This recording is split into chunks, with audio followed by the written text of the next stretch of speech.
નમસ્કાર, હું પ્રવીણ. આજે પ્રાઇમ ટાઈમમાં શિક્ષણ પર ચર્ચા. આમ તો ઘણી બધી થાય છે, પણ ઓછી થાય છે. એમાં પણ કોરોના કાળ છે તો ઘણી બધી શિક્ષણ પર ચર્ચા થઈ, ઓનલાઈન એજ્યુકેશન પર ચર્ચા થઈ.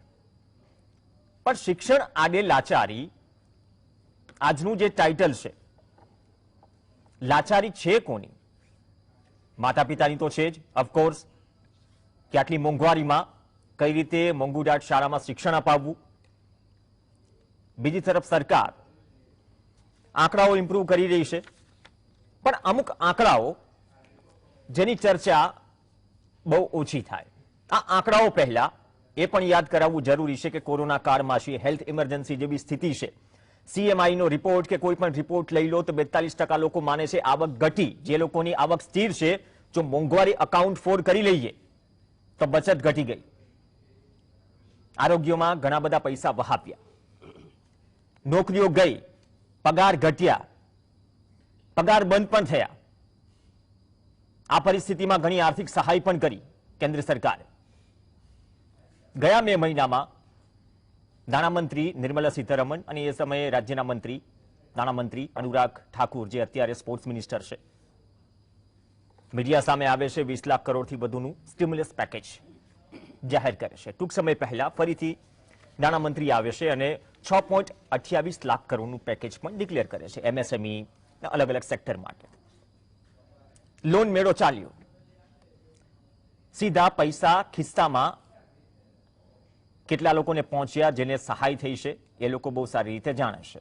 પણ આ તમામ વચ્ચે જો આવક ઘટી રહી હોય, છેલ્લા 1.5 વર્ષમાં પ્રભાવિત થયું હોય શિક્ષણ ન માત્ર ભારતમાં, સમગ્ર વિશ્વમાં, મોંઘવારી વધી રહી છે અને સાથે સાથે એ મોંઘવારીના કારણે માતા પિતા પણ મજબૂર છે. આજનો અમદાવાદનો કિસ્સો છે, જે ગુજરાત સમાચારમાં તમે સ્ટોરી જોઈ હશે કે 4000 બાળકો અમદાવાદ મ્યુનિસિપલ કોર્પોરેશન સંચાલિત શાળામાં એડમિશન લે છે પ્રાઇવેટ સ્કૂલ છોડીને. આ માત્ર રેફરન્સ છે. આજની ચર્ચા માત્ર આટલી આ મુદ્દા પર નથી, માત્ર આ મુદ્દા પૂરતી જ સીમિત નથી. પણ કોરોના કાળમાં છેલ્લા 1.5 વર્ષથી જે પરિસ્થિતિ સર્જાઈ છે, આર્થિક ભીંસ વધી છે, તેના કારણે જે મજબૂરી સામે આવી રહી છે, એ મજબૂરી સામે માત્ર કેન્દ્ર સરકાર નહીં, રાજ્ય સરકારો તમામ એ કેટલી ગંભીર અથવા તો તેમના માટે કેટલો પ્રાથમિકતાનો મુદ્દો શિક્ષણ જ્યાં સુધી હોય તો. ફી અડધીથી હજુ પણ ઘણા બધા કેસીસ ચાલે છે અથવા તો વાલીઓની કમ્પ્લેન આવે છે કે ફી બાબતમાં સ્કૂલો મનમાની ચલાવે છે. પણ ચિંતાજનક સ્થિતિ એટલા માટે આ તમામ પરિસ્થિતિઓમાં કોરોના કાળમાં વાત છે ને દેશના ભવિષ્યની કરવી છે. એક આંકડાઓ ઘણા બધા છે, પણ જે સૌથી મોટો આંકડો છે, ગુજરાતના પણ પ્રયત્નો કરીશું, 2 રાજ્યોની વાત કરીશું. આંધ્રપ્રદેશ, ઉત્તરની સરખામણીમાં આંધ્રમાં શિક્ષણનું સ્તર, શિક્ષણની વ્યવસ્થા ઘણી સારી છે. પણ છેલ્લા 1 વર્ષમાં આંધ્રપ્રદેશમાં 2 લાખ બાળકોએ, વિદ્યાર્થીઓએ ખાનગી શાળા છોડી. 2 લાખ વિદ્યાર્થીઓએ ડ્રોપઆઉટ રેશિયોની વાત કરીએ, 60,000થી વધુ વિદ્યાર્થીઓએ માત્ર આંધ્રપ્રદેશમાં સ્કૂલ છોડી દીધી. જે ડ્રોપઆઉટ રેશિયોની વાત કરીએ છીએ, ગુજરાતના પણ આંકડાઓ ઇમ્પ્રૂવ થયા, પણ એટલા ઇમ્પ્રૂવ નથી થયા જેના ઢોલ વાગી રહ્યા છે. બીજા રાજ્યની વાત કરીએ, આ આંધ્રપ્રદેશ શિક્ષણ વિભાગના આંકડા છે. હરિયાણાની વાત કરીએ, હરિયાણામાં 14,000થી વધુ સરકારી શાળા છે. બીજી તરફ સરકારી સ્કૂલો સિવાય પ્રાઇવેટ સ્કૂલો પણ છે. પણ કોવિડ પહેલા હરિયાણામાં પ્રાઇવેટ સ્કૂલોમાં 29,13,000 બાળકો ભણતા હતા. 29,13,000 કોવિડ પહેલા. અને જેવો કોવિડ આવ્યો તો આ 29 લાખમાંથી 12 લાખ વિદ્યાર્થીઓ સરકારી શાળામાં ગયા, પ્રાઇવેટ સ્કૂલ છોડી. હવે આપણે એમ કહીએ એવું નથી, સ્માર્ટ સ્કૂલ બની રહી છે. એક મુદ્દો એ પણ છે કે સરકારી અમુક જે શાળાઓ છે તેનું સ્તર સુધર્યું છે, તમને ડિજિટલ સ્કૂલ પણ મળે, પણ બધી જ શાળાઓની હાલત એટલી સારી નથી. આપણે ત્યાં તો શિક્ષકોની જગ્યાઓ પણ ખાલી છે. એક મુદ્દો છે કે ચલો સરકારી શાળા સુધરી, માની લઈએ અમુક સ્કૂલો જે બની, પણ બીજો મુદ્દો સૌથી મોટો એ છે કે સાહેબ જ્યારે આવક ઘટી ગઈ અથવા તો આવક બંધ થઈ તો આટલું મોંઘું શિક્ષણ માતા પિતા કઈ રીતે આપી શકશે? એ સૌથી મોટો પ્રશ્ન છે. આ બે રાજ્યોના માત્ર આંકડા છે. યુનિસેફનો એક રિપોર્ટ જેને મોટા ભાગના લોકોએ નજરઅંદાજ કર્યો, બહુ ઓછી ચર્ચા થઈ.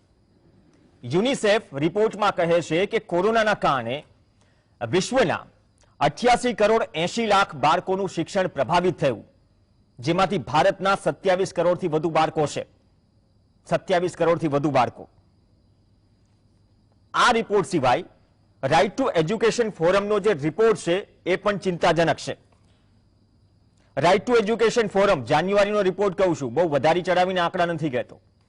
રાઇટ ટુ એજ્યુકેશન ફોરમ કહે છે કોરોનાના કારણે 1 કરોડ દીકરી સેકન્ડરી શાળામાંથી ડ્રોપ કરી જશે. 1 કરોડ દીકરી વિદ્યાર્થીનીઓ. તો સવાલ એ થાય કે જો શિક્ષણ મૂકી દેશે તો નિશ્ચિત ઉંમર પહેલા, પુખ્ત વય પહેલા લગ્ન થઈ જશે. ઘણા બધા મુદ્દાઓ છે. 1 કરોડ દીકરીઓ, આ અંદાજો હતો રાઇટ ટુ એજ્યુકેશન ફોરમનો, જાન્યુઆરી મહિનાનો રિપોર્ટ છે. હવે આના સંલગ્ન એસબીઆઈ કાર્ડનો એક રિપોર્ટ છે. એસબીઆઈ કાર્ડ કહે છે કે પેટ્રોલ ડીઝલમાં લોકો વધારે ખર્ચ કરી રહ્યા છે, ખર્ચો વધ્યો છે, જેની સામે અન્ય જીવન જરૂરિયાતની વસ્તુઓ છે, ખાવા પીવાની વસ્તુઓ પણ, જેમાં લોકો કાપ મૂકી રહ્યા છે, એટલે ઓછો ખર્ચો કરી રહ્યા છે.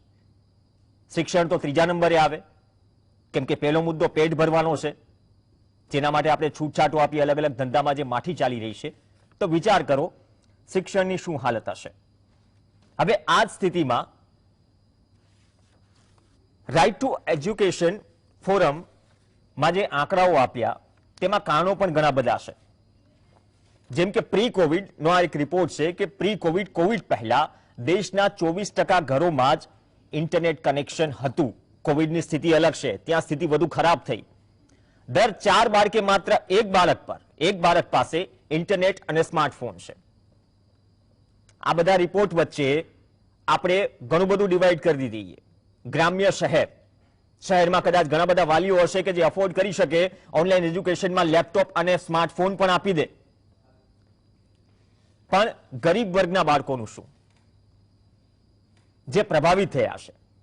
મેં કહ્યું ને, સ્ટિમ્યુલસ પેકેજ આપ્યું નાણામંત્રીએ, કેન્દ્ર સરકારે, પણ કોઈ પણ રાજ્ય સરકાર શું એ કહેવા તૈયાર છે કે કોઈ સ્કૂલ ધમકી આપે અથવા ચેતાવે કે ફી ભરવામાં મોડું થયું અથવા ફી નહીં ભરો તો તમને કાઢી મૂકીશું? તેની સામે કોઈ પણ રાજ્ય સરકારે કહ્યું છે, મતલબ કે કહ્યું છે કે ચિંતા ન કરો, સ્કૂલમાંથી બાળકને બહાર ન કાઢશો, ફી રાજ્ય સરકાર ભરશે. આ સરકારની સરકારોની વાત છે. તો અહીંયા એ પણ આવે કે એજ્યુકેશન આ શું આપણી પ્રાથમિકતા નથી?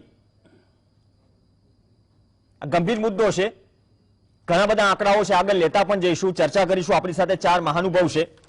વિનોદ પંડ્યા આરટીઆઈ એક્ટિવિસ્ટ છે અને મોટા ભાગના જે આંકડાઓની રમત નહીં, આંકડાઓ એવા જે આંખો ઉઘાડે એવા આંકડાઓ પણ આરટીઆઈ કરીને લાવે છે, જે ઘણી બધી જગ્યાએ આપણે સ્ટોરીઝમાં જોતા હોઈએ છીએ. તેમાંના એક પ્રશાંત ગઢવી, રાજકીય વિશ્લેષક, કટાક્ષમાં માહિર છે, સત્તા પક્ષ વિપક્ષને બહુ સારી રીતે કટાક્ષમાં સમજાવે છે. હિરેન બેંકર કોંગ્રેસમાંથી જોડાશે પ્રવક્તા તરીકે, અને સાથે જ અમિતભાઈ ઠાકર આપણી સાથે જોડાશે ભારતીય જનતા પાર્ટીમાંથી. વિનોદભાઈ, સૌથી પહેલા તો આપથી શરૂઆત. યુનિસેફનો રિપોર્ટ અને રાઇટ ટુ એજ્યુકેશન ફોરમની ચિંતા, આ રિપોર્ટની ચર્ચા મીડિયામાં પણ ઓછી થાય છે, પણ સાહેબ પ્રાથમિકતા કેમ નહીં? મેં એ સ્ટિમ્યુલસ પેકેજની વાત કરી, યોગ્ય છે માંગ, પણ સામે માનો છો કે અત્યારે પરિસ્થિતિ, અમદાવાદ સ્કૂલની મેં વાત કરી કે 4000 બાળકો પ્રાઇવેટમાંથી અમદાવાદ કોર્પોરેશન સંચાલિત શાળામાં ગયા. આ તો માત્ર એક એક્ઝામ્પલ છે. બધી જ જગ્યાએ તો સ્માર્ટ શાળાઓ છે નહીં, જ્યાં છે ત્યાં શિક્ષકોની કમી છે. તો આ સ્થિતિમાં સાહેબ દરેક રાજ્ય સરકાર હોય, મેં આંધ્રપ્રદેશનો પણ આંકડો આપ્યો, બધા જ આંકડાઓ છે. નથી લાગતું કે પ્રાયોરિટીમાં હવે હોવું જોઈએ એજ્યુકેશન? મોંઘું છે, સામે મજબૂરી પણ છે. બિલકુલ પ્રવીણભાઈ, જે આપે વાત કરી કે પ્રાઇવેટમાંથી આજે કોર્પોરેશનમાં અથવા તો સરકારી સ્કૂલમાં બાળકો ગયા, તો હું એને એક સારી નિશાની પણ ગણું છું કે પ્રાઇવેટ સ્કૂલોમાં મોટાભાગે ટીચર સ્ટાફ તમે જુઓ તો લગભગ આજે પણ 35 થી 40% ટીચર લાયકાત વગરના છે. પ્રાઇવેટ સ્કૂલોના બિલ્ડિંગ સારા છે, રંગરોગાન છે, આવકો છે, ધંધો જમાવવા માટે કોશિશ કરે છે, પણ એમાં જે સાચા ટીચર હોવા જોઈએ એ નથી. એની જગ્યાએ કોર્પોરેશનમાં કે સરકારમાં BA BEd કે PTC જેવા તાલીમવાળા BSc BEd જેવા ટીચર છે. તો જો આજે આપણે ગરીબીની વાત કરીએ તો જે બાળકો ગરીબ છે એના પેરેન્ટ્સ પોતાના બાળક માટે બિચારા કંઈ પણ કરવા તૈયાર હોય છે. એટલે દેખાદેખીથી એ લોકો ખાનગી શાળામાં જાય છે, પણ ખરેખર ત્યાંની અંદરની હાલત એમને ખબર અહીંયા મજબૂરી પણ છે ને, મુદ્દો હા એ હા પણ છે, બિલકુલ આર્થિક મજબૂરી આવે છે. તો એક પહેલી વસ્તુ એ છે કે એ લોકો એમાંથી જો સરકારી શાળામાં મૂકે તો એકદમ ઉત્તમ કાર્ય કહેવાય અને વાલીઓની એટલી સમજ વધી કહેવાય. પણ એ સમજ એ એમની આર્થિક લાચારીના કારણે આવી છે. આજે જો આ 40-50 હજાર બાળકો નેતાઓના ઓફિસરના એમના બાળકો સરકારીમાં ગયા હોત તો કદાચ બહુ જ મોટું એક્ઝામ્પલ એ સાબિત થાત અને એના કારણે લોકોને સાચો મેસેજ જાત. તો પણ એમાંથી આ એક પણ બાળક ગયું નથી. જે કોઈ બાળકો ગયા એનો જો સર્વે કરવામાં આવે તો એકદમ ગરીબ વર્ગના અથવા જેની આવકો બંધ થઈ છે એ પ્રકારના બાળકો ગયા છે. પણ છેલ્લા 4 વર્ષથી જે ગુજરાતમાં શિક્ષણ ક્ષેત્રે થઈ રહ્યું છે એ બહુ જ મહત્વનું છે પ્રવીણભાઈ. આજે અનેક મેં કેટલાક કેસમાં પણ જોયું, કેટલાક સ્ટડી પણ કર્યા, તો ગામડામાંથી શહેરોમાં દરેક લોકોએ ગરીબમાં ગરીબ માણસે શિક્ષણ અથવા હોસ્પિટલ માટે પોતાની જમીનો દાનમાં આપી હતી. આવી દાનમાં આપેલી જમીનોમાં પોતાના ગામના બાળકો અથવા પોતાના વિસ્તારના બાળકો ભણી શકે એ માટે કેટલાકે ડોનેશન પણ આપ્યા હતા. જમીનના ડોનેશન આપ્યા, આ આપ્યું, બધું જ કર્યું. હવે એ પ્રકારની સ્કૂલોનું જ્યારે સર્જન થયું હતું, પણ છેલ્લા 4 વર્ષથી આ બધા ટ્રસ્ટોએ મોટાભાગની જમીનો વેચી અને એનું ખાનગીકરણ શરૂ કર્યું. આ ખાનગીકરણ શરૂ કરવાની જે કારણે આજે માત્ર પ્રાઇમરી કે સેકન્ડરી નહીં પણ કોલેજ લેવલે પણ અનેક વાલીઓ હેરાન છે, જેને 1 કે 2 બાળક હોય એ મહિને 40 થી 50 હજાર ખર્ચો કાઢી શકતા નથી. એવી એમની મજબૂરી છે. એમની બચત નહીં, એમની મિલકતો વેચીને બાળકોને ભણાવે એ હાલત આવી. તો આ જે જમીનો વેચાઈ અને એ જમીનો વેચાઈ એના કારણે એ જે કંઈ ફાયદા થયા, કાંડ થયા, બધા ટ્રસ્ટોએ કર્યા, સંચાલકોએ કર્યા કે જેને પણ કર્યા, પણ જે ગરીબ બાળકોને ભણવાની આખી વ્યવસ્થાઓ હતી એ વ્યવસ્થાઓ સતત 4 વર્ષથી તૂટવા માંડી છે. વચ્ચે એક જજ પાસે મેં આવા કેસનું એક હિયરિંગ કર્યું હતું, તો એમણે પણ મને કહ્યું મને કે તમારી જે રજૂઆત છે એમ કે 100% સાચી છે, હું એની સાથે સહમત છું, પણ ટ્રસ્ટોને જે કેટલાક ફાયદાઓ એમના પોતાની રીતે કાયદાકીય કરવામાં આવે છે એનો બેનિફિટ ઉઠાવે છે અને એ રીતે એ ટ્રસ્ટોની જમીનો ઘણી બધી વેચાઈ ગઈ અને એની જગ્યાએ ખાનગી યુનિવર્સિટી બની ગઈ, ખાનગી સ્કૂલ બની ગઈ. તો એમાં ગરીબ બાળકોની જે એન્ટ્રી હતી ગામડામાં કે શહેરોમાં એ બંધ થઈ ગઈ. તો આ પ્રકારની એક વ્યવસ્થા બદલાય એ જરૂરી છે. આ વ્યવસ્થા કઈ રીતે અમિતભાઈ આપણે બદલીશું? મેં સ્ટિમ્યુલસ પેકેજની તમામની વાત કરી. જો મોડેલ સ્કૂલ છે, જ્યાં સરકારી સારી સ્કૂલો છે, અમદાવાદમાં ઘણી છે, એની આપણે ગુજરાત સમાચારે સ્ટોરી પણ કરી છે, GSTVએ પણ સ્ટોરી કરી છે કે કેટલી ફેસિલિટીઝ છે સ્કૂલમાં, પણ એટલી આંગળીને વેઢે ગણાય એટલી સ્કૂલો. સામે સાહેબ એક મજબૂરી એ પણ છે કે આર્થિક ભીંસ છે, જેના કારણે લોકો સરકારી સ્કૂલો તરફ વળ્યા છે. તો આ પરિસ્થિતિમાં સાહેબ કઈ પ્રાથમિકતા ન હોવી જોઈએ? હવે હું દરેક સરકારની વાત કરું છું, કેન્દ્ર સરકાર, તમામ રાજ્ય સરકારો, કે તમે ચિંતા ન કરો, જે ડ્રોપઆઉટનો રેશિયો છે કોવિડ પહેલાની સ્થિતિએ વધ્યો છે અત્યારની પરિસ્થિતિમાં, તો તેની માટે શું અલગ અલગ પેકેજીસ તો આપી દીધા, માત્ર ઉદ્યોગપતિઓ માટે જોઈશે પેકેજીસ? એટલે હું તો પહેલા ગુજરાત સમાચાર ને અભિનંદન આપીશ કે આજના છાપામાં, સવારના જ અખબારમાં એમણે ન્યૂઝ આપ્યા કે 4000 થી વધારે બાળકોએ ખાનગી શાળા છોડી અને સરકારી શાળાની વાટ પકડી અને રાતે GSTVએ આ પ્રકારની ડિબેટ દ્વારા જનતા સુધી વાત પહોંચાડવાનો અમને મોકો આપ્યો. મૂળ મુદ્દો આર્થિક વિષય, કોરોનામાં ઘણા લોકોને આર્થિક માર પડ્યો હશે એ આપણે સૌ જાણીએ છીએ, પરંતુ આપણે ત્યાં જે સંસ્કૃતિ છે ને એમાં ઘરના 2 વિષયમાં કાપ મૂકીને ઘરનું એક સભ્ય કદાચ વધારે ક્યાંક નોકરી કરી લેશે, પરંતુ પોતાના બાળકને એ એજ્યુકેશનની અંદર કોઈ પ્રકારની એમ કહેવાય ને કે સમજૂતી કરવા તૈયાર નથી.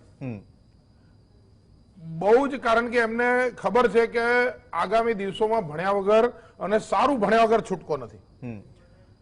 આ કેસની અંદર સમાજની માનસિકતા જોતા માત્ર આર્થિક કારણસર પરિવર્તન આવ્યું છે અને લોકોએ શિક્ષણ માટે પોતાના બાળકોને સરકારી સ્કૂલોમાં મૂકવાનું ચાલુ કર્યું છે, તો એ કદાચ અર્ધ સત્ય હશે. નહીં, ફેસિલિટીઝ પણ છે. નહીં, હું કહું છું ને, એટલી સ્કૂલો કેટલી ના, અમદાવાદમાં એવી હું તમને સ્કૂલો કહું કેટલી, છું, સાહેબ?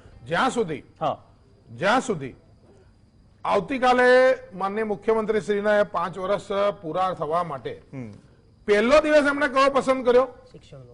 શિક્ષણ માટેનો દિવસ.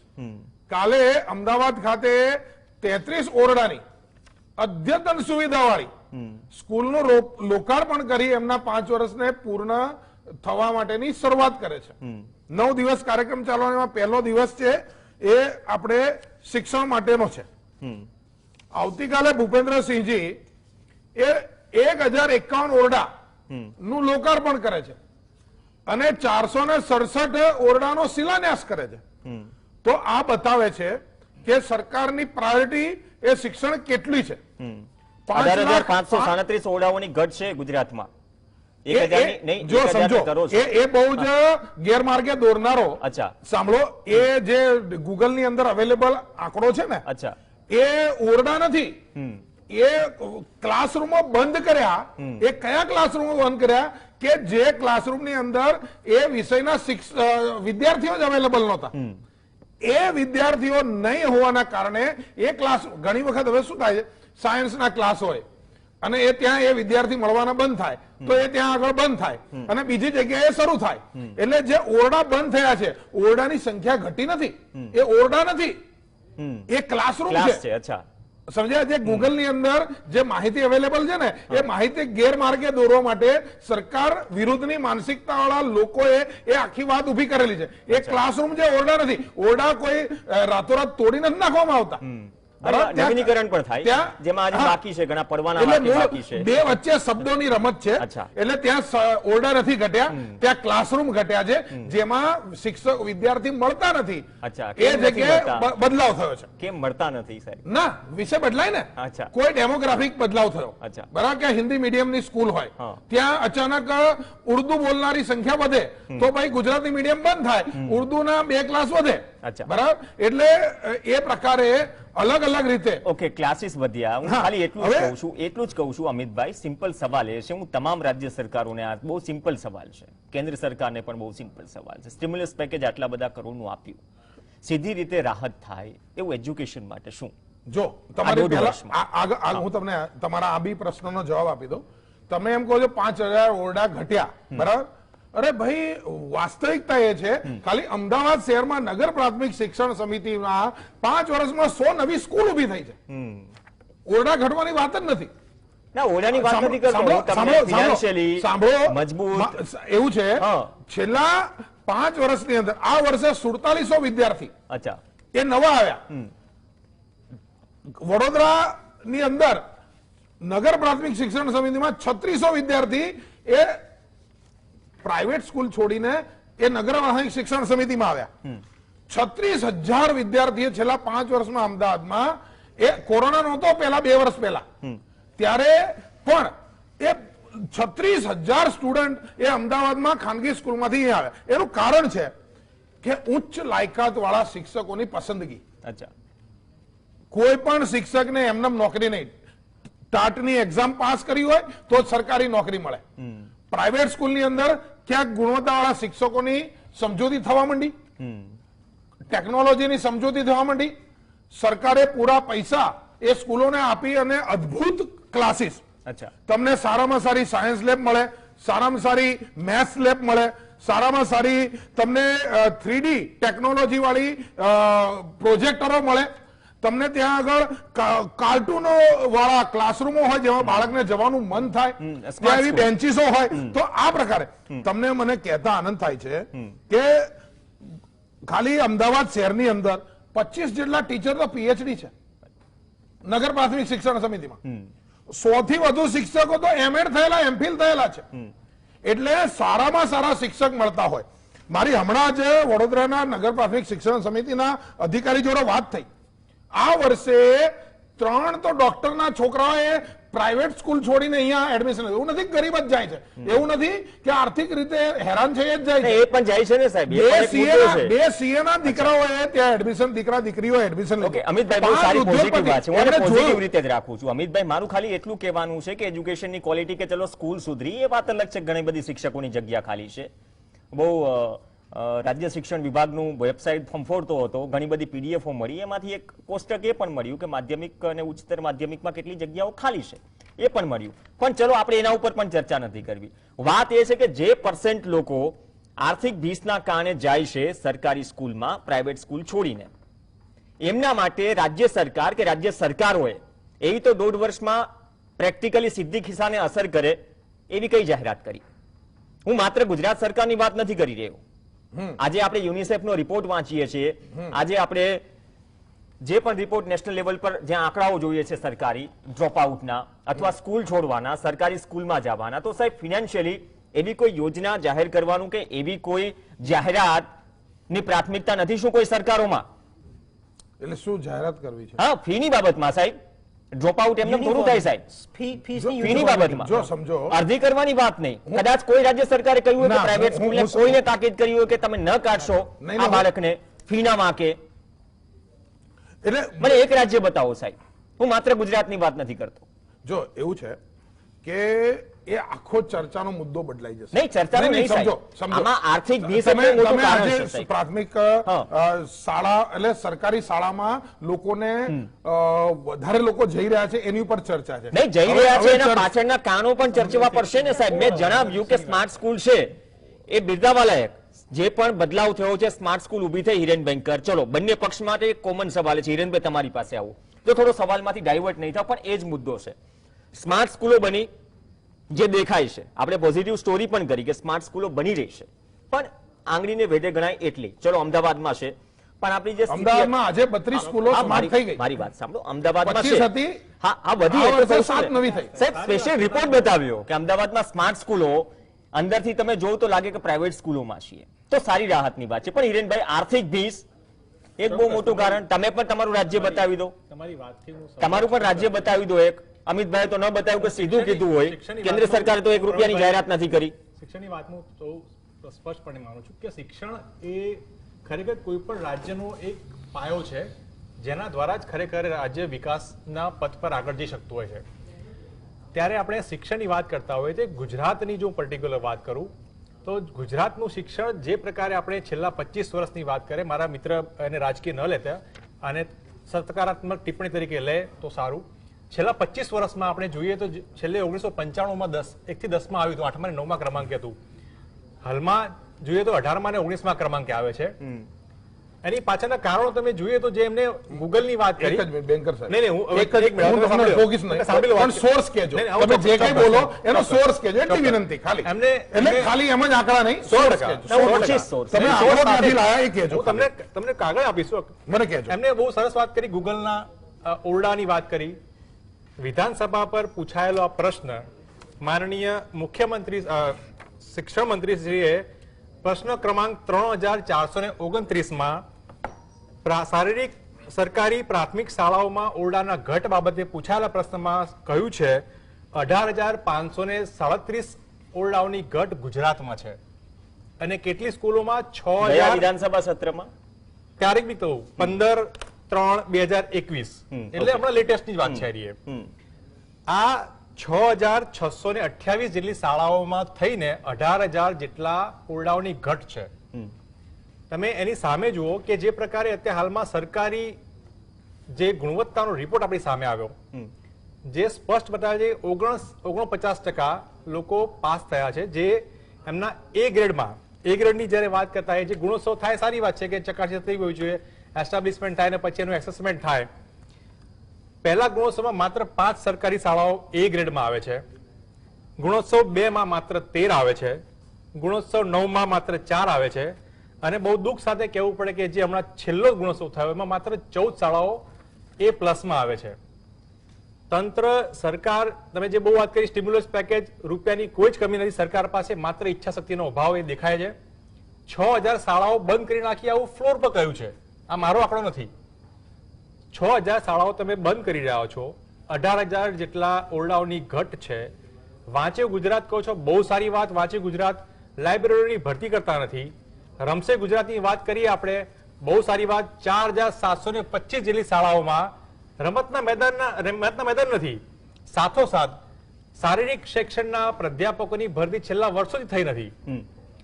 આ ઉપરાંત તમે વાંચે ગુજરાતની વાત કરો, રમશે ગુજરાતની વાત કરો, પણ આ રીતે ભણતર જો આપણું, અને એના આંકડા દેખાઈ જ આવે છે કે તમે જુઓ કે છેલ્લા વર્ષોમાં ગુજરાતનું શિક્ષણ જે સ્તરે ઘટ્યું છે, એ બહુ દુઃખ સાથે જોવું પડે કે પ્રાથમિક શિક્ષણ હોય, માધ્યમિક શિક્ષણ હોય કે અનુસ્નાતક શિક્ષણ હોય, આ તમામ જગ્યાએ ગુજરાતનું શિક્ષણ ખરેખર કથળી રહ્યું છે. હું મુદ્દાની વાત પર આવું. ગુણવત્તાનો તો પ્રશ્ન છે જ. હું એમ કહું છું જે નથી પોસાઈ રહ્યું, કોરોના કાળ છે, તો એક સ્ટિમ્યુલસ પેકેજ જાહેર કરી દો. એમને હું જ કહ્યું, રૂપિયા આર્થિક વસ્તુની ક્યાંય તકલીફ નથી પડતી. તમે એક રાજ્યમાં કરીને બતાવો, પછી સરકારે સ્વીકાર્યું છે કે શિક્ષણ પાછળ થતો ખર્ચ એ નોન પ્રોડક્ટિવ છે. આવું ફ્લોર પર સ્વીકારે છે. હું તો ચોક્કસપણે માનું છું કે શિક્ષણ પાછળ થતો સંપૂર્ણ ખર્ચ એ પ્રોડક્ટિવ છે. એ ખરેખર આગામી દિવસમાં એવું ક્યાં કીધું? તમે ફ્લોરના પ્રશ્નો માધ્યમમાં કીધું છે, તો બતાવી દેશે. તમે કોને? એટલે આ કોઈ સરકાર કે? આ તમને કે ઓરડાનું બતાવ્યું, કોઈ સરકાર કે? આ તમે જ વાંચી લો, ઓરડામાં લખ્યું જ અરે છે. ભાઈ, હું આનો જવાબ આપીશ. એટલે હું જે પણ કહીશ સત્ય સાથે હું તમને એનો જવાબ આપીશ. ચિંતા ના કરો. ઓકે, વાત તમે રૂપિયાની વાત આવતી જ નથી. તમે જો જે પ્રકારે હાલમાં ગુણોત્સવનો રિપોર્ટ આપણી સામે આવ્યો, અને જે લોકો છેલ્લા 2 વર્ષથી, પોણા 2 વર્ષથી જે વૈશ્વિક મહામારી કોરોનાનો કપરો સમય છે, બેરોજગારી 45 વર્ષમાં આસમાને પહોંચી છે, ત્યારે લોકો અત્યારે ખાનગીકરણ, વ્યાપારીકરણથી ત્રસ્ત થઈને ખાનગી શાળાઓ છોડીને સરકારી શાળાઓ પર જઈ રહ્યા છે. એને અને સરકારીના ગુણવત્તાને નાવા નીચોવાનો કોઈ જ સંબંધ નથી. સરકારની ગુણવત્તા સુધરી હોત તો ગુજરાતીમાં ધોરણ 10માં 2 લાખ લોકો નપાસ નથી આવત. જે પ્રકારે આજનું ઉદાહરણ આપું, ભારત સામાન્ય પ્રવાહનો જે આજનું પરિણામ આવ્યું છે, એમાં A+માં જે લોકો પાસ થયા છે, મુઠ્ઠી પર 816 જેટલા લોકો પાસ થયા છે. C1 અને C2 કેટેગરીમાં 2,80,000 લોકો પાસ થયા છે. આપણે કયા ગુણવત્તાની વાત કરતા હોઈએ છીએ? સ્માર્ટ ક્લાસ થાય 100% આવકારદાયક બાબત છે, પરંતુ સરકારની ઈચ્છા શક્તિ હોય તો 6,000 આવતીકાલે એમનો 5 વર્ષ પૂરા થાય, અભિનંદન આપું છું એમને. મુખ્યમંત્રી પહેલા દિવસ શિક્ષણની વાત કરે, સારું યાદ છે. એમને એક નિર્ણય આવતીકાલે કરી લે કે 6,000 જે શાળાઓ બંધ થવાની છે એને ચાલુ કરવામાં આવશે. 18,000 ઓરડાઓ જે છે તાત્કાલિકપણે એને માત્ર ઉત્સવ અને તાઇફા પાછળ રૂપિયા ખર્ચવાની વાત આવે. હિરેનભાઈ ન ચાલે. ઓકે, શાળાઓમાં ઓરડાઓની ઘટ છે, બીજી તરફ શિક્ષકોની પણ ઘટ છે, ભરતીઓ બાકી છે. એક તો શિક્ષણની ગુણવત્તાની તો વાત થઈ, બ્રેક માટે રોકાઈશું. બ્રેક બાદ વાત કરીશું ગુણવત્તા સાથે સાથે જે આજના પેરેન્ટ્સને જરૂર છે. 23 કરોડ લોકો મધ્યમ વર્ગમાંથી ગરીબીમાં ધકેલાઈ ગયા, જે 375 રૂપિયા પ્રતિ દિવસ પણ નથી કમાતા. આ પ્રજા માટે શું? એ પણ સોનું પેટ્રોલ ભરાવે છે લીટર. આ જનતા માટે શું? એજ્યુકેશન માટે ચલો માનીએ ભીંસ છે, આર્થિક ભીંસ.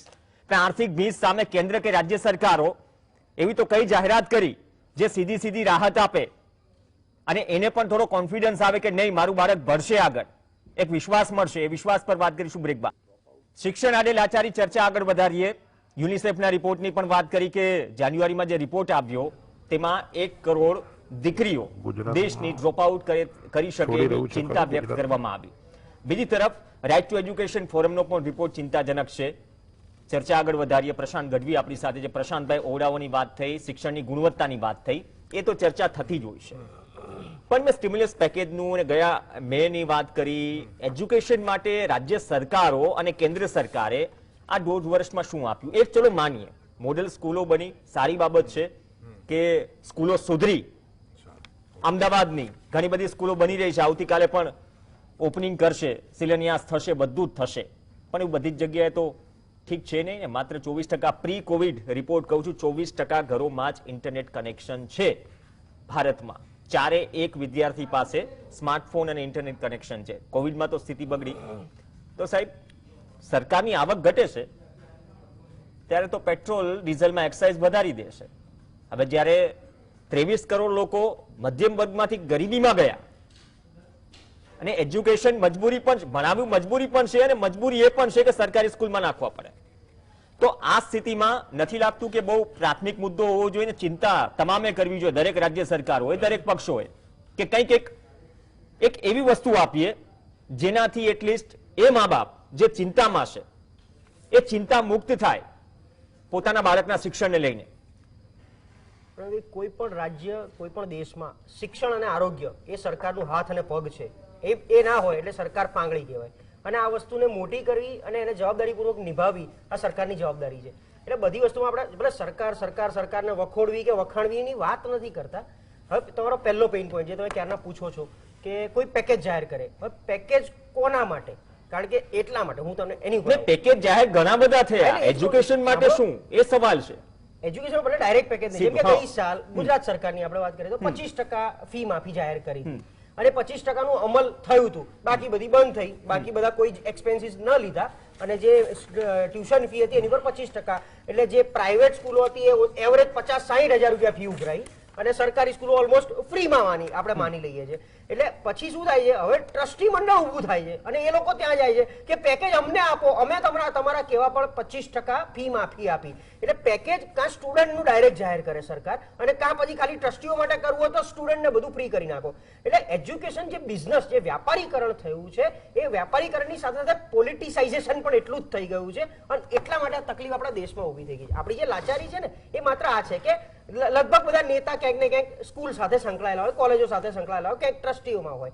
હવે એના માટે જે પેકેજ જાહેર કરવાનું બે વસ્તુ થાય. કાં તો સરકાર છાતી ઠોકીને આ કાળમાંથી બહાર નીકળવા માટે કહી દે આ 2 વર્ષ દરમિયાન ટોટલ એજ્યુકેશન ફ્રી, કારણ કે છોકરું ઘરે બેઠા ભણે છે, સ્કૂલ ચાલુ બંધ છે અને ટ્રસ્ટીઓએ પાછલા 5 વર્ષ ઘણું કામ, 5-10 વર્ષમાં ઘણું કમાઈ લીધું છે, એમના સ્ટાફને 50% એ લોકો પાળે અને 50% સરકાર પાળે. આવું કોઈ પેકેજ જાહેર કરે. આ માંગ અમે પણ જે તે સમયે કરી હતી ગઈ સાલ. એટલે આ રીતે સરકારે વિચારવું પડે, નક્કર રસ્તો કાઢવો પડે. અને બીજું કે એ માને, આ ટ્રસ્ટીઓ એનું માને, કારણ કે કંઈક થાય છે ને કાં તો હાઈકોર્ટમાં પહોંચી જાય છે. એફઆરસી હજી હડ્ડી ફસાયેલી છે, નથી નીચે ઉતરતી, નથી બહાર નીકળતી. એફઆરસી ની જાહેર કરેલી ફીમાં કેટલા લોકો હાલની તારીખમાં સુપ્રીમ કોર્ટમાં ગયા છે. અચ્છા, અત્યારે બી ફી ઉઘરાવે છે. પહેલા વર્ષ માની લીધું 25% વાળું, આ વર્ષે એ જ સ્કૂલોએ એ જ રીતે ફી સ્ટ્રક્ચર બહાર પાડ્યું છે અને ક્વાર્ટરલી એડવાન્સ ફી લે છે. એમાં દર દિવસે 100 રૂપિયા કે 10 રૂપિયા પેનલ્ટી લે છે. પહેલા ક્વાર્ટરની ફી મારે ભરવાની હોય અને એ 30 એપ્રિલ સુધીમાં મેં ના ભરી તો 1 મે થી 10-10 રૂપિયા મારે પેનલ્ટી ભરવાની છે. તો આ ક્યાંનો ન્યાય? એટલે આ બધું છે ને કંટ્રોલ સરકારે નિયંત્રણ કરવું પડે પહેલું. બીજું તમે કીધું એક સૌથી દુઃખદ વાત કે યુનિસેફનો રિપોર્ટ અને ડ્રોપ આઉટ. હું એવું માનું છું આ રિપોર્ટને બીજી કોઈ રીતે આપણે ઊંડું ઉતરવું પડે, કારણ કે ડ્રોપ આઉટ આપણા દેશમાં જો 1 કરોડ દીકરીઓ ડ્રોપ આઉટ થતી હોય એ સ્પષ્ટ ન હોય. સેકન્ડરીમાં એ ચિંતા છે સાહેબ. સેકન્ડરીમાં આમ પણ ડ્રોપ આઉટ નો કદાચ કોઈને કોઈ કારણોસર, કેમ કે એક ઇન્ટરેસ્ટિંગ વાત નહીં સાહેબ, એવું નહીં, એક ઇન્ટરેસ્ટિંગ આંકડો એ પણ આપી દઉં. રાઈટ ટુ એજ્યુકેશન ફોરમના રિપોર્ટની અંદર મને તમે એ રિપોર્ટ પહેલા તો બતાવો. જનતા વચ્ચે કોઈ નિરાશા ફેલાઈ રહી હોય તો હું રોકવા માંગુ છું. અમિતભાઈ, હું એ કહું છું ચિંતા છે ને એટલા માટે ચિંતા કરવી પડશે. ડ્રોપ આઉટ સુરતની અંદર બિહારથી આવેલો મજૂર એ છોડીને જાય છે કોરોનાના કારણે પોતાના ઘરે. કાનૂની ચર્ચા કરવી જોઈએ ને અમિતભાઈ. હવે તમે સુરતની અંદરથી 25,000 સ્ટુડન્ટ ડ્રોપ આઉટ થઈ ગયા એવું આપણે કહીશું. નહીં, મેં સુરતની વાત નથી કરી. અન્યાય થશે. એક ખોટા મેસેજ લોકો સુધી જશે. અમિતભાઈ ખોટો મેસેજ ને બહુ ક્લિયર કરી દઉં. પ્રશાંતભાઈ હું ક્લિયર કરી દઉં. રાઈટ ટુ એજ્યુકેશન ફોરમ કહે છે જો ઘણા બધા કારણો પણ છે, એવું નથી. 1 કરોડ લોકો ઘરે બેસી ગયા, એટલું બધું ખરાબ છે કોરોનાનું પરિસ્થિતિ. અમિતભાઈ તથ્ય ઉપર જ વાત કરું છું ને. રાઈટ ટુ એજ્યુકેશન ફોરમ મારું નથી. રાઈટ ટુ એજ્યુકેશન ફોરમમાં જે આંકડાઓ છે અમિતભાઈ આંકડાઓ સાંભળી લો ને બાદમાં. સરકારમાં જે ચિંતાજનક ને સરકાર આના પર મનોમંથન કરી રહી છે, કર્ણાટક સરકાર, આંધ્રપ્રદેશ સરકાર, એવું નથી. આ રિપોર્ટના આધારે અમિતભાઈ આવું છું, વાત પૂરી કરો પ્રશાંતભાઈ. હવે આ બધી વસ્તુઓમાં છે ને ઘણી બધી કારણોસર એ પણ છે કે દીકરીઓ કેમ સ્કૂલ જતા, કારણ કે ગુજરાતના પણ આંકડા છે, અન્ય સ્ટેટના પણ આંકડા છે, કેમ 10 સુધી 10 બાદ ભણી શકતી નથી. તો એ સ્થિતિમાં સાહેબ દરેક 100 સ્કૂલે જે 1 થી 8 ની વ્યવસ્થા છે તેમાંથી 14 સ્કૂલો સેકન્ડરી ઓફર કરે છે. મતલબ કે ત્યાં વ્યવસ્થા છે સેકન્ડરી સુધીની. કેટલી? 14 અને સામા હાયર સેકન્ડરીની વાત કરીએ તો તેમાં છે 106. તો એ પણ એક કારણ છે ને એટલે કદાચ અહીંયા બેઠા બેઠા ભાજપ અને કોંગ્રેસ આ બંને દરેક રાજ્યોમાં એ સિન્ક્રોનાઇઝ કરવાની સ્થિતિ આપણે ઊભી કરવી પડશે પ્રશાંતભાઈ. એટલે હું એ જ કહું છું, આપણે આ ઘણીવાર ચર્ચા કરીએ છીએ કે ગામડામાં હાલની તારીખમાં જે સ્કૂલો છે એમાં કાં તો 5 ધોરણ સુધી કાં મેક્સિમમ 8 ધોરણ સુધી છે. 8 થી ઉપર જવું તો નજીકના તાલુકામાં પણ કદાચ એ ફેસિલિટી નથી હોતી, અથવા 3 ગામડા વચ્ચે પણ એક એવી સ્કૂલ નથી. એટલે આ આખું માળખું રિવાઇઝ કરી સિન્ક્રોનાઇઝ કરીને સરકારે 3 ગામડા દીઠ, કારણ કે 3-4 ગામની સીમ તો એક જ હોય છે છેલ્લે તો, એટલે 4 ગામ વચ્ચે એક સ્કૂલ 1 થી 12 ધોરણની ઊભી થાય. 5 ગામે અથવા તાલુકામાં 2-3 સાયન્સની સ્કૂલો, સાયન્સની, કોમર્સની, આર્ટ્સની 2-3 સ્કૂલો ઊભી થાય. કારણ કે અત્યારે આપણે તાલુકા દીઠ માંડ એક હશે, તાલુકાની આસપાસમાં લગભગ 100 ગામડા હશે, એ 100 ગામડા વચ્ચે એક જ કોલેજ આવતી હશે. એટલે આ બધું સરકારે સમન્વય અને સંકલન કરી એનું આખું સ્ટ્રક્ચર રિવાઇઝ કરવું હોય તો કરે. આમ તો 25 વર્ષ થઈ ગયા અત્યારની સરકારને, એટલે કરવું હોત તો ઘણું બધું કરી શક્યા હોત. ભાજપે કર્યું છે. આવતીકાલે એક જ દિવસની અંદર 1051 ઓરડાનું લોકાર્પણ છે. 601 દિવસમાં 649 ઓરડાનું ખાતમુહૂર્ત છે. અમિતભાઈ સમજો પોઝિટિવ વાત છે, એ પોઝિટિવ વાત છે અમિતભાઈ, ખોટી વાત કરી રહ્યા છો. સાંભળો તમારો રિપોર્ટ જનતાની સામે મૂકો. તમે જે બંધ થઈ ગયા કહો છો ને, મને તમારો રિપોર્ટ આપો. સરકાર નહીં, આ કોંગ્રેસ પાર્ટીનો રિપોર્ટ છે, એમાં શું લખે છે? મારા મિત્ર બંધ થઈ ગયા એમ બોલે છે. આ કોંગ્રેસ રાપીડનો આ રિપોર્ટમાં લખે છે ઘટ છે. અરે આ પ્રશ્ન છે, અરે ભાઈ ઘટ છે, ઓછા છે. તમે જે આમ કરી જો સમજો, તમે જે આમ કરી બતાવતા એ ઘટ છે. એ તમે સમજો ઓરડા બંધ થઈ ગયા નથી, ઘટ છે ને. મારા ઘટની વાત ચાલી રહી છે, તમે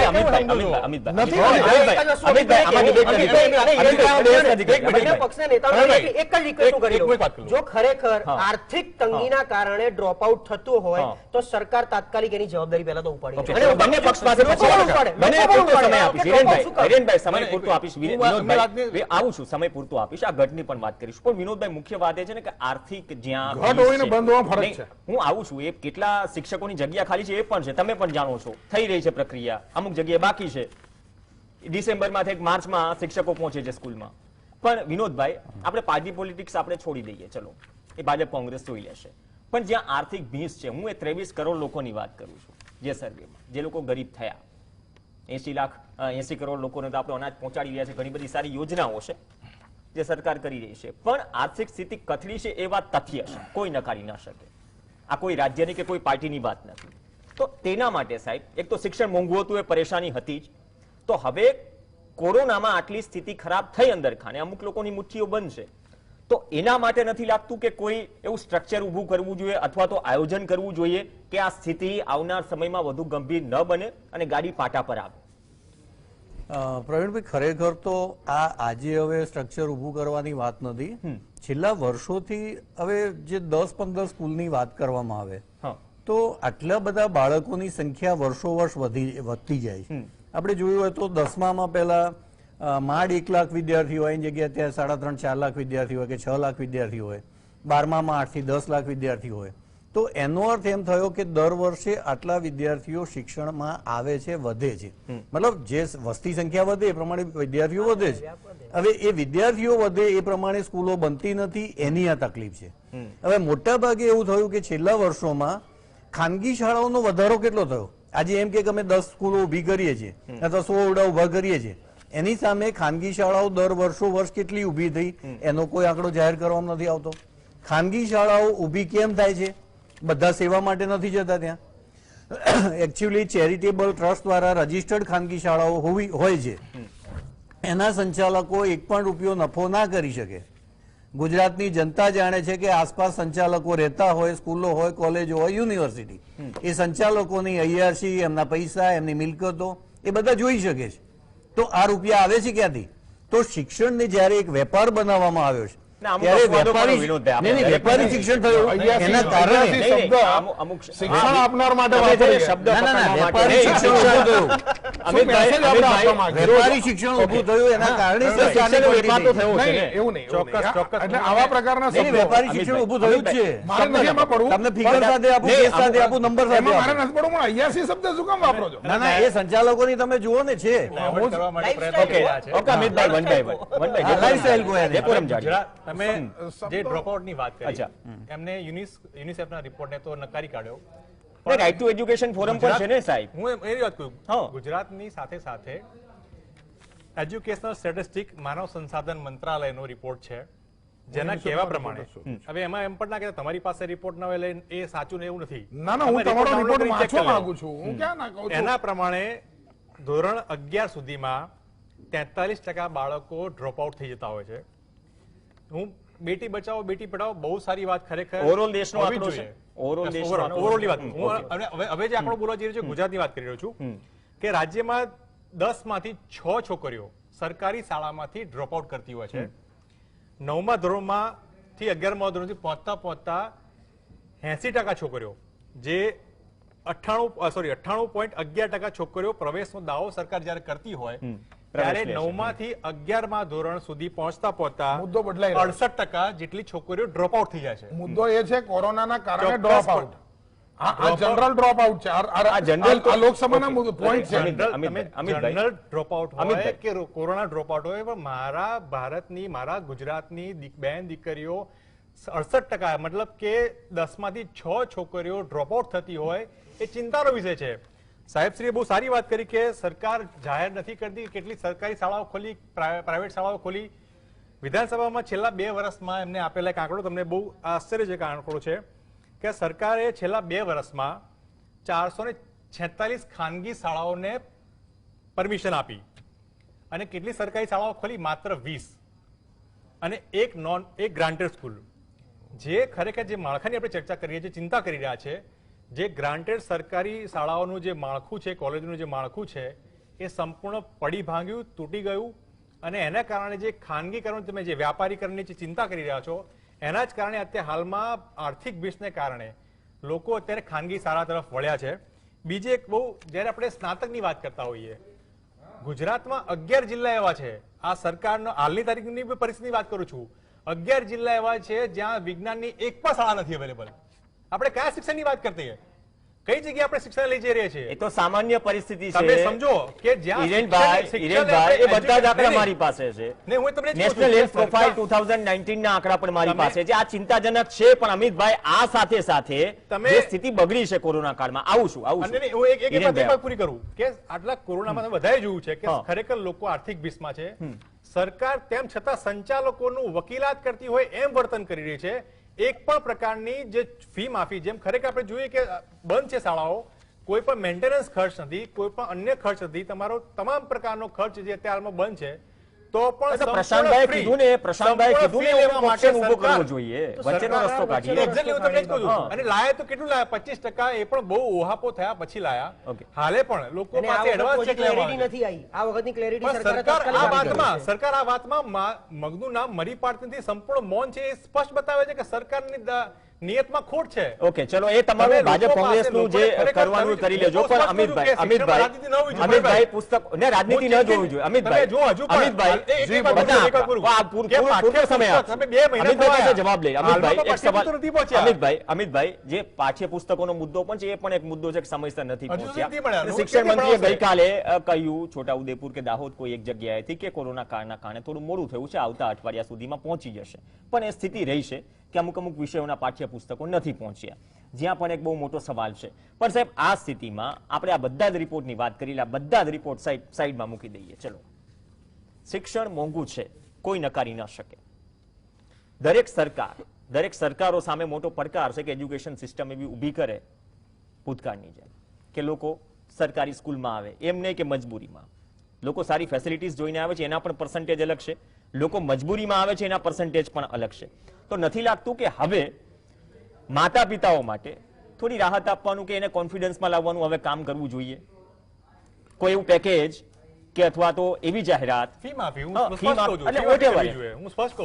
કેમ કે તમે જાણો છો ને 23 કરોડ લોકો ગરીબીમાં ધકેલાઈ ગયા. આ જ રિપોર્ટ છે, CMI નો રિપોર્ટ છે સાહેબ. પ્રવીણભાઈ, મારો સ્વભાવ છે કે સામૂહિકતામાં આખું ચિત્રને જોવું જોઈએ. સામૂહિકતામાં જ. હા, હવે મુદ્દો શું છે જે તમે કહો છો એની અંદર હું ભારતીય જનતા પાર્ટીને રિપ્રેઝન્ટ કરું છું, તો હું મારી રિઝિમની વાત કરીશ. અચ્છા, બરાબર. મુદ્દો એ છે કે હું આંકડા તમને આપું છું કે 36,000 બાળકો એ છેલ્લા 5 વર્ષમાં સરકારી સ્કૂલમાં અમદાવાદમાં આવ્યા. અચ્છા બરાબર. આ વર્ષે 4700 અમદાવાદમાં આવ્યા, 3600 વડોદરામાં આવ્યા, એ તો સુરત રાજકોટના પણ આંકડા છે. એટલે લોકો સરકારી સ્કૂલમાં આવી રહ્યા છે, કારણ કે એની અંદર ગુણવત્તા સુધરે, સારા શિક્ષકો આવી રહ્યા છે, સારા એમના ઓરડા બની રહ્યા છે, બધું મેં પહેલા કહી દીધું. કેટલા વર્ષમાં આવ્યા? ભાઈ તમને તો હું ભાજપની જ વાત કરીશ. નવા શૈક્ષણિક સત્રની વાત છે. હું આ વર્ષની આવું છું તમે યાર. 36,000 આપણે મજાક કરવા બેઠા છે. નહીં, છેલ્લા 5 વર્ષમાં. છેલ્લા 5 વર્ષમાં 36,000. તમે લખી લો અને કાલ મને ચેલેન્જ કરજો, મને કોર્ટમાં ઓકે, આગળ વધીએ. 36,000 5 ખોટા હોય તો. અમિતભાઈ, એટલે મૂળ મુદ્દો આપણે જો સમજો ગંભીર ચર્ચા કરી રહ્યા છે, બરાબર. અને હું તમને ચેલેન્જ આપું છું, મારા આંકડાને તમે ગમે ત્યારે ચેલેન્જ કરજો.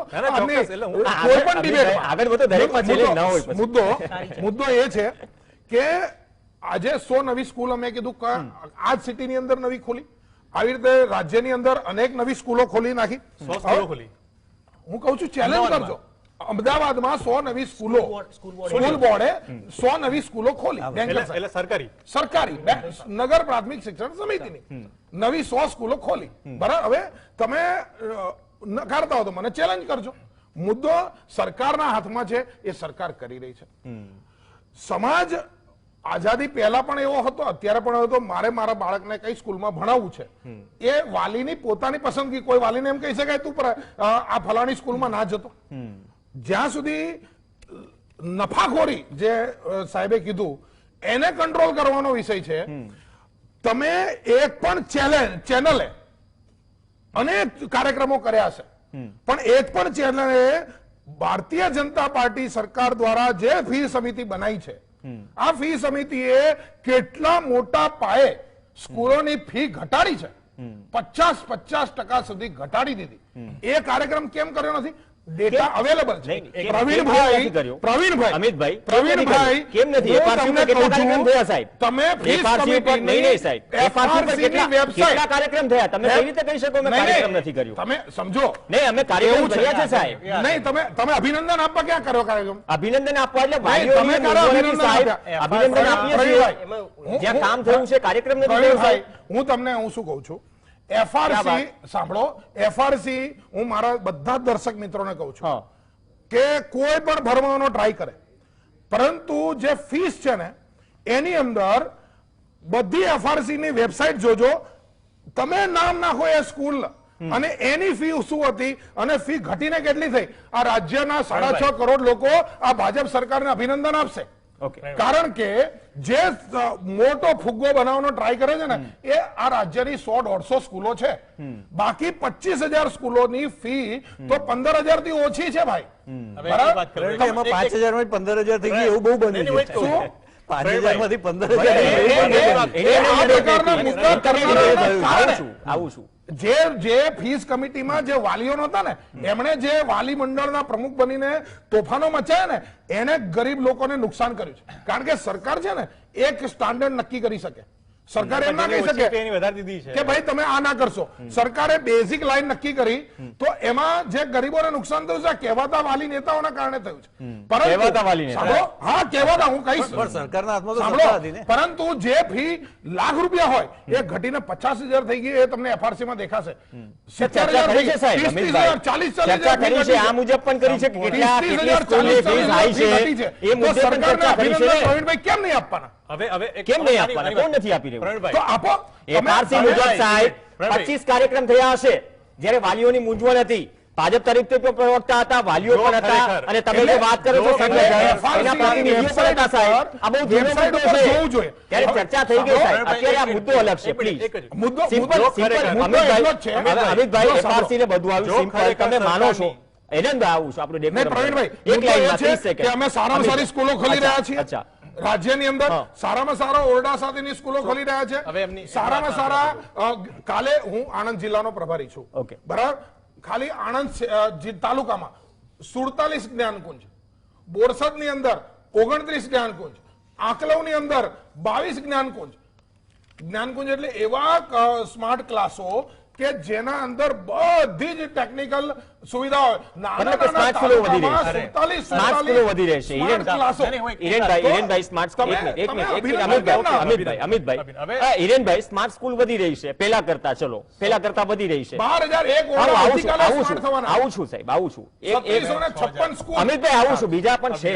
જો સ્માર્ટ સ્કૂલ વધી રહી છે એને તો અભિનંદન નહીં એ આવકારવા જોઈએ. ચલો આવકારવા જોઈએ ને વધી રહી છે. આશા જ ફેલાવીએ છે સાહેબ. 100 રૂપિયે 60 થી વધુ છે ને ટેક્સ ભરે છે જનતા. આપણે એજ્યુકેશન આપીને કોઈ સરકાર ઉપકાર નથી કરતી. અમિતભાઈ આપણે પણ જાણીએ છીએ. સેવા કરે અમે ઉપકાર નહીં. નહીં છતાં આપણે એમ કહેતા હોય આશા જન્માવીએ.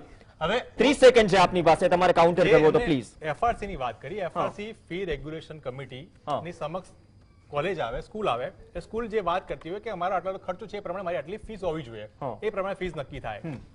હવે જો ખરેખર સરકારની નિયત હોય અને સરકારની ઈચ્છા શક્તિ હોય તો જે પ્રકારે સરકારે આ એમને બહુ મોટા પડે જે વાત કરી રહ્યા છે કે ફી ઘટાડી તો ફી ઘટાડી કે વધારી પાછળના જે એમના એક્સપેન્સ છે જે સરકાર જે શાળાઓ ખરેખર એક્સપેન્સ કરી રહી છે અને એના બેઝ પર તમે ફી વધારો ઘટાડો કરી રહી છે એને ઓનલાઈન જાહેર કરે.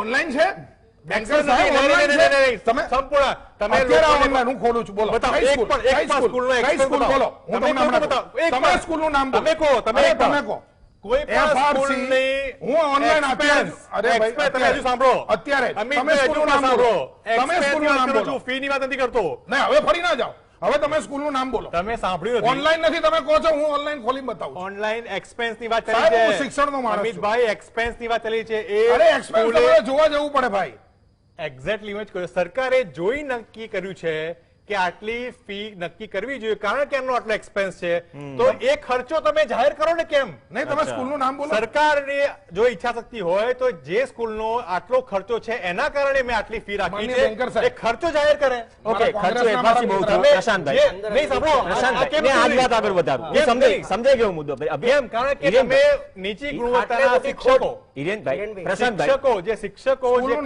સ્કૂલનું નામ બોલો તમે કોઈ પણ કરો કોઈ પણ અને મને સ્કૂલ બોલો. expense બતાવો. ફી ની વાત નથી કરતો એક્સપેન્સ ની વાત કરું છું. શાળાએ કેટલો અરે, ખર્ચો કર્યો આ લોકો કપડાં તમારી પહેરીને આપે છે. તમારી Exactly. અચ્છા, સ્કૂલનો આ તો expense. આ તો વાત છે. હું તમને કહું છું આ વાત પહેરીને આપે છે ભાઈ. કે આમ સરકાર- કેવા ખર્ચા ગણાય છે એમને બધાને ખબર છે યાર. Exactly. કે સરકાર Okay. ગુણવત્તા તમે સફળ સ્કૂલ- શિક્ષણ હું નથી કહું આપી. છું કે સરકાર જે માત્ર સ્કૂલમાં અમિતભાઈ અને હિરેનભાઈ એ અમિતભાઈ અમિતભાઈ અને હિરેનભાઈ કોઈ પણ સ્કૂલ- તો થોડા સ્વિચ ઓવર થઈએ. પ્રશાંત ગઢવી ચલો કન્ક્લુડ કરીએ ક્લિયર કરી દઉં કન્ક્લુડ કરીએ. અમિતભાઈ આ ચર્ચાનો છે ને અંત નથી. પ્રશાંતભાઈ મુખ્ય વાત એ છે ને આ એક્સપેન્સ સ્કૂલની વાત સંચાલકોની વાત આવું છે હિરેનભાઈ હું પ્લીઝ ડેટા યાર આધારિત ડેકોરમ વાત જાળવો. કરું છું. એક સિનિયર પ્રવક્તા છે એક યુવા પ્રવક્તા છે ડેકોરમ જાળવો. પ્રશાંતભાઈ ખાટલે મોટી ખોટ કહો કે જે પણ કહેવત વાપરો શિક્ષણ છે ને મોંઘું જ છે એ વાત કોઈ નકારી ન શકે અને પ્રાથમિક હક પણ છે. કોરોનામાં એ સ્થિતિ બગડી છે તો એ સ્થિતિમાં આપણે આર્થિક જે સહાય કે આર્થિક રાહત આપવાની જે બાબત છે એ સરકારે અમુક જગ્યાએ એફઆરસી ને બધું થયું આપ્યું પણ જે આ રિપોર્ટ્સ છે બધા તે સૂચવે છે કે આવનાર 1-2 વર્ષ જેના માટે આપણે પ્લાનિંગ કરવું પડશે પહેલા કરતા પણ વધારે સારી રીતે માત્ર એકબીજાના વાક કાઢવાથી નહીં ચાલે.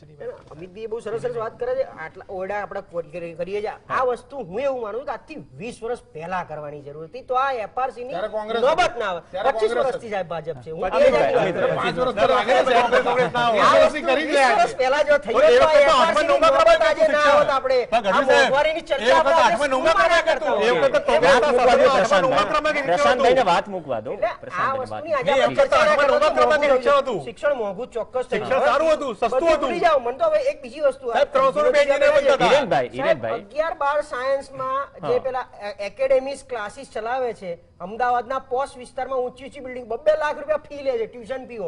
એટલે ટ્યુશનમાં ત્યાં 2 લાખ રૂપિયા ભરીને જવું પડે ને પાછું સ્કૂલની લાખ રૂપિયા ફી ભરવાની જે તે સ્કૂલમાં ભણતા હોય. એટલે એ રીતે મોંઘવારીની દ્રષ્ટિએ આપણે આ બધું ગણતા હોઈએ તો આ આપણી લાચારી કહેવાય કે શિક્ષણ આટલું મોંઘું આપણે આપી રહ્યા છે. એ રાજ્ય દેશ ગમે તેની વાત હોય સરકાર કોઈ બી હોય નહીં, afford કરી શકે છે, કોઈ વાંધો નથી. afford બી શું કામ? અરે નહીં, જે સરકાર લોકો તો બી- afford કરી શકે છે, તમે- મોંઘું શિક્ષણ અપાવું છે, તે તમે સામે નથી. આખી પેનલ નહીં, એવી નહીં, રીતે મતલબ કે ભણી છે, સામેથી આખી પેનલ નહીં, એવી રીતે સામેથી. ભણી છે પ્રવીણભાઈ જેમાં પ્રિન્સિપાલ ચોપડો લઈને આવતા 70 રૂપિયા ફી ₹80 ફીના 8મા સાચી ધોરણ વાત, પછી ચોક્કસ. દીકરીઓની ફી નહોતી.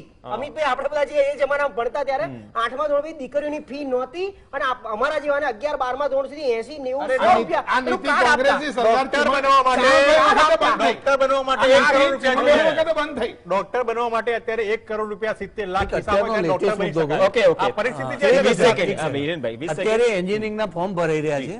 કોઈ પણ પેરેન્ટ્સને કે કોઈ પણ સ્ટુડન્ટને પૂછો, ઓછામાં ઓછા 10,000 રૂપિયા એને આ એક્ઝામ આપવાના જાય છે એન્જિનિયરિંગમાં એડમિશન લેવા માટે, અને એ પછી 1.25 લાખ 1.5 લાખ ફી છે. હવે કોઈ સામાન્ય મધ્યમ વર્ગનો 10,000 કમાતો માણસ હોય, એના બાળકની તાકાત છે કે એન્જિનિયર બની શકે? વ્યાપારીકરણ. ચલો, ચલો, વ્યાપારીકરણ. ચલો ચર્ચાનો અંત લાવીએ, પણ અંતમાં નિષ્કર્ષ એ નહીં કર્યો કે જે રીતે આપણે સ્ટિમ્યુલસ પેકેજ ને બધું જાહેરાત કર્યું, સરકારે એફઆરસી લઈને રાહત આપવાનો પ્રયાસ કર્યો તેની રીતે, પણ આ દરેક સરકારોની વાત છે કે જો સરકારની આવક ઘટે તો એક્સાઇઝ વધારી દે સરકાર, પણ જનતાની જે આવક ઘટી છે એ ક્યાંથી લાવશે? એમાં પણ શિક્ષણ છે તો આર્થિક ભીંસ. સરકારી સ્કૂલો જે મોડર્ન સ્કૂલો બની છે, શિક્ષણ સુધર્યું છે, સ્કૂલો સુધરી છે, ટકાવારી ઓછી છે, અપેક્ષા રાખીએ કે વધે, પણ જ્યાં નથી સુધર્યું એને પણ સુધારવાનો પ્રયત્ન કરવો પડશે ને. અને આર્થિક ભીંસના કારણે જ પ્રાઇવેટમાંથી બહાર કાઢી સરકારીમાં. ન માત્ર ગુજરાતની વાત છે, આંધ્રપ્રદેશના આંકડા લઈ લો શિક્ષણ વિભાગના, અને હરિયાણાના આંકડા લઈ લો, તો આ એક સર્વે પણ થવો જોઈએ. અને રાઇટ ટુ એજ્યુકેશન ફોરમનો જે સર્વે છે એ પણ થોડો ચિંતાજનક છે, અને આ સર્વે દરેક સ્ટેટ કરી પણ રહ્યું છે. અપેક્ષા રાખીએ કે આમાં થોડું હળીમળીને કામ થાય. કોને શું કર્યું એનાથી ફરક નહીં પડે, પણ આજે પણ એ તથ્ય છે કે સારા એજ્યુકેશન માટે આજે પણ બહાર સ્કૂલની ફી કેટલાને પોસાય છે? આ સવાલ કદાચ દરેક વાલી પોતાની જાતને કરે અને તો જ સાચો જવાબ મળે. આભાર અમિતભાઈ. Thank you. તમામ મહાનુભાવો અમારી સાથે જોડાયા. હિરેનભાઈ, વિનોદભાઈ અને પ્રશાંતભાઈ, આ સાથે ચર્ચામાં હાલ બસ આટલું જ. નમસ્કાર.